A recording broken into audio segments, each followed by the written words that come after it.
See, because my father is a Kathakali artist and he's from Kalamatla. And then from childhood, I'm watching him performing Kathakali.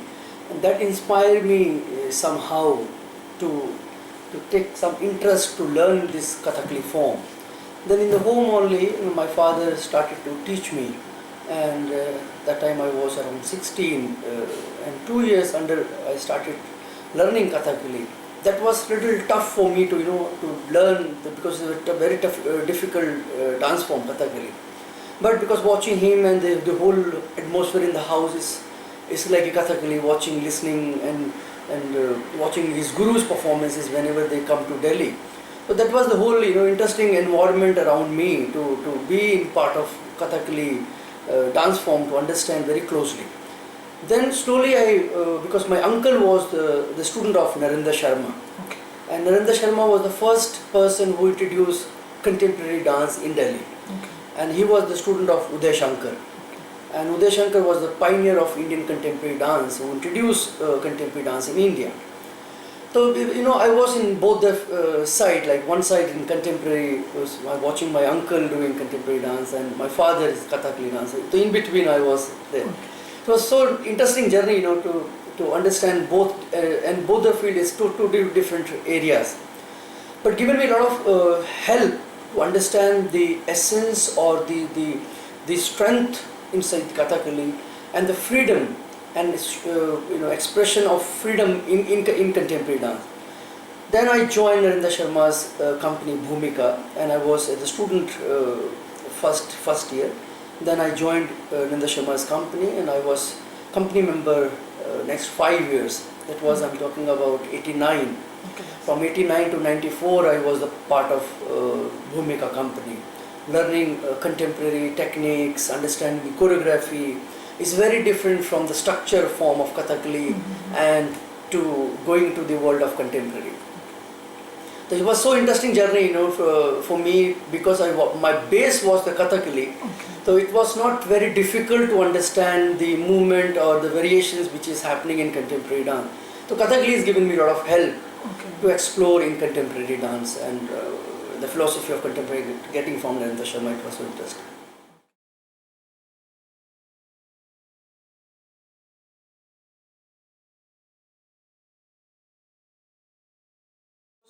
In contemporary dance, there is no limitation related to space, related to ideas. When we talk about the freedom of expression in contemporary dance, which in India especially, in every contemporary dance has some kind of base, and in West, the mostly contemporary dance has the jazz or ballet. But in India, we come up with classical forms, and a lot of contemporary dancers, they have different classical base. But like my style, I started Chhau and exploring in contemporary field. And most, the martial art has a freedom again. The martial element has that kind of, because all the fights and a lot of techniques which we use in contemporary, like force, the running from the one side to another side, which is not happening too much in classical, because classical is mostly performed for the audience. But in contemporary, there is no philosophy. You keep using the different dimension, different levels, or using different jumps, different leaps. So you need a lot of dynamic strength in your body. So that's why always in martial elements, martial art is always help. Like in other, like Kalaripaitu, there are a lot of contemporary dancers in India like Daksha Seth and Samundra, they incorporate Kalaripaitu. We here in Delhi, we use Mayurbhanj Chhau as a martial art form in our contemporary dance. So martial art always help to explore your body strength and get the freedom of your body to move from one space to another space. That is why always martial art is giving you a lot of help to become as a contemporary dancer.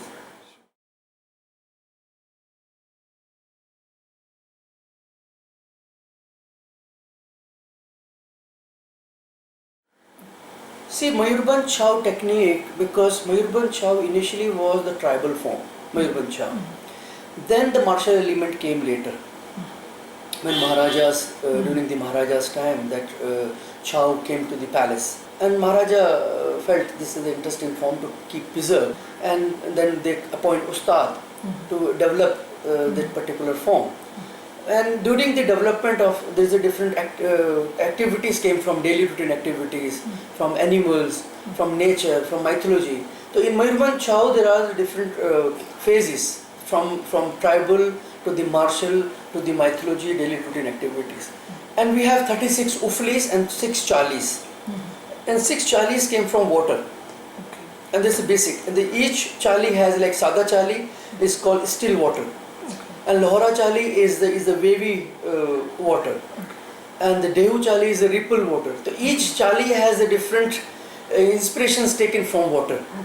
And this is the basic grammar which each student starting. This is like a basic thing which each student must learn this from these techniques. Then 36 ufli. And uflis again also came from different sources, like daily routine activities, the animals activities, and there is a martial activities. All these activities came in the ufli. And in the items, we take uflis from chali and make sequences. And the sequences is we put it into different items. Like we have different items called Nataraja, Gita Upadesh, and Sabatopka, and Dandi. Each item has a different ways to move, because each item has a different story. And each story, like again, the same movement can depict in different ways. The ufli and chali make different combination to create items.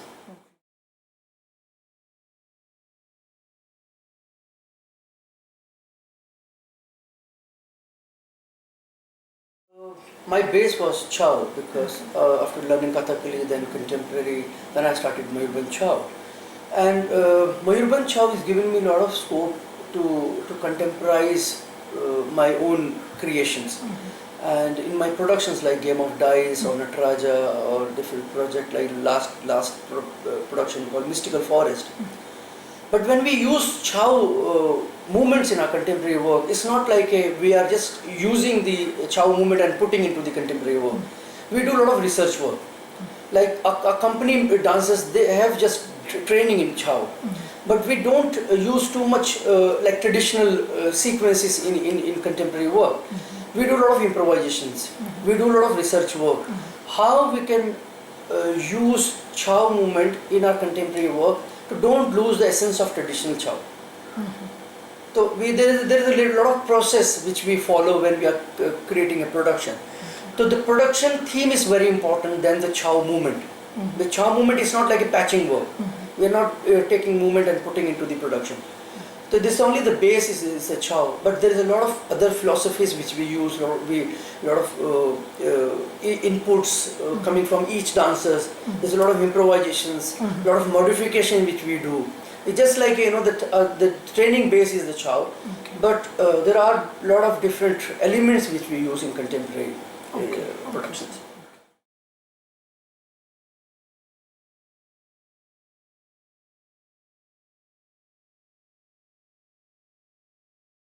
It's always there's two different areas: the traditional work and the contemporary work. Is somewhere some people appreciate when we experiment, and some people don't agree with few things. This always happen. We face. This is not a problem. This is a reality, because some traditional people, they don't want to to contemporize too much. But again, depend about how comfortable you are and how open you are, because the very important how we are as a contemporary dancers, how we are moving with time. That's very important. If you are in the contemporary field, you have to. There's no option. You have to move with the time. And in the traditional dance form, you stick with those fundamental rules which we follow because in traditional we can't do too much experimental contemporary work. But again, in classical also, in traditional also, this is always very important to understand what's changing with time. We explore a lot of things in items, we put new items, otherwise we lose interest with youth. Youth don't take interest when we don't move with time. Even in classical, even traditional work, every dance forms or any music require little bit understanding about how the time is changing. And that's why some people appreciate, and a lot of gurus are open with the experimental work, and some people not. So this is like both areas, but we are comfortable to and we are receiving, wherever we performed, we got a lot of appreciation from audience, from gurus, from people, and different academies, and they are inviting us for the festivals and all. We do a lot of international collaboration project, performances in outside India, in India. So that's what I'm saying. It's very important to how strong you believe your creations or your tradition, because I personally believe it's very important to respect our tradition and respect our contemporary work, because we are preserving our tradition and we are moving with time. That's why the youth also, because they respect tradition when we move with time.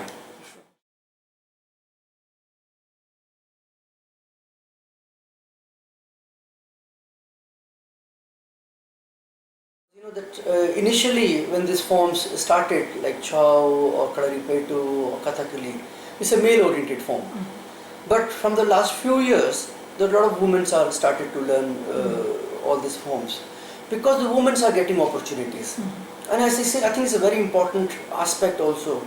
It's no differences between the man and woman, because when we respect the two different bodies, and each body has the different qualities, the grace, the beauty and strength, and each form also has the same elements. So from the last few years, when the women also is coming to learning this form, and a lot of gurus are taking more interest, and the form also is getting a lot of popularity. It's not only the male oriented or the female oriented. Like in some of the forms, like in classical, like Odissi and Bharatanatyam, that was initially was male oriented form. So that was both the things.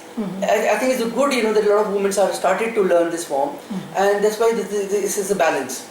Both the qualities are very important, like Shiva and Shakti. The Shiva is not completed without Shakti, and Shakti is not without completed with the Shiva.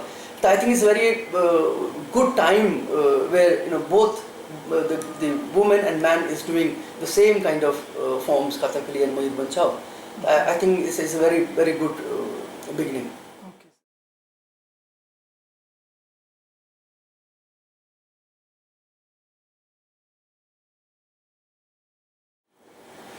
Because the audience wants something new always, and especially the present time is changing worldwide. The youngsters are getting a lot of opportunities to not only watching the stage performances, but the media, or that lot of shows coming in the televisions and all. The audience are getting a lot of opportunity to see different work. So challenge comes to us as an artist, what new we can do for our audience, and the keeping traditional in mind plus moving with time is very important, especially traditional forms like Chhau or Kathakali or Kalaripetu. We need a lot of support from academies, who has the responsibility and who has that power to support these items. And there's a lot of artists want to explore. Like we want to explore Chhau more, and a lot of youngsters are taking interest to learn traditional dance form, to understand the seriousness or an essence of the traditional dance form. That's why it's very important to get support from academies or from different departments, to give more opportunities to Delhi audience or Delhi artists, to bring gurus from Odisha, from village, to come here to work with youngsters, and creating space for them. And then I think because the contemporary world also needs some kind of inputs always, and that input, we have rich culture in India, has a rich tradition. But it's very important how we can create a meeting point between two, traditional and modernity. For that, the responsibility comes to everybody's shoulder, how we can preserve this traditional form. And very important, this form must come to cities from village. Otherwise, these forms die after some time. If we don't give, and because a lot of youngsters have the education background, they come from the college, they've taken dance as a professionally, and they are very keen to learn this traditional form. And I'm hoping all the academies or those people have the responsibility, they come forward and create some kind of opportunities for these youngsters.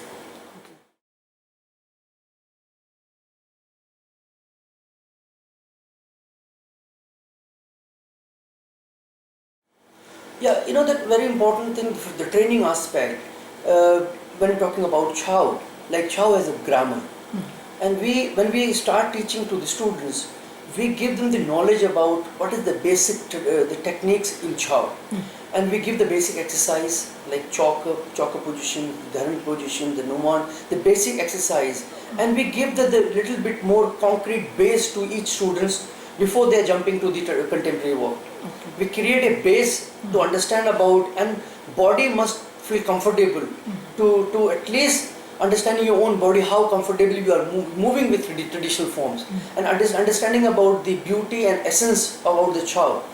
Then come to the contemporary. Contemporary also had different exercise like improvisations and different techniques of jump and the using floor, which is not in Chhau. Like we don't use a lot of floor sequence and all, and a lot of improvisations not happening in Chhau.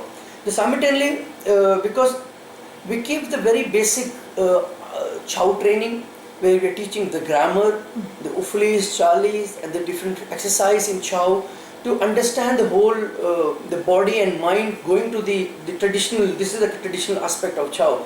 Then we taking into the contemporary. Contemporary comes very late. Okay. It's not immediately, but simultaneously we explore about the body, mind, because the contemporary required a lot of creative ideas. For that we do a lot of exercise to how you can explore your ideas through your mind. But in Chhau we use a lot of traditional techniques where you can understand about the actual the roots of Chhau.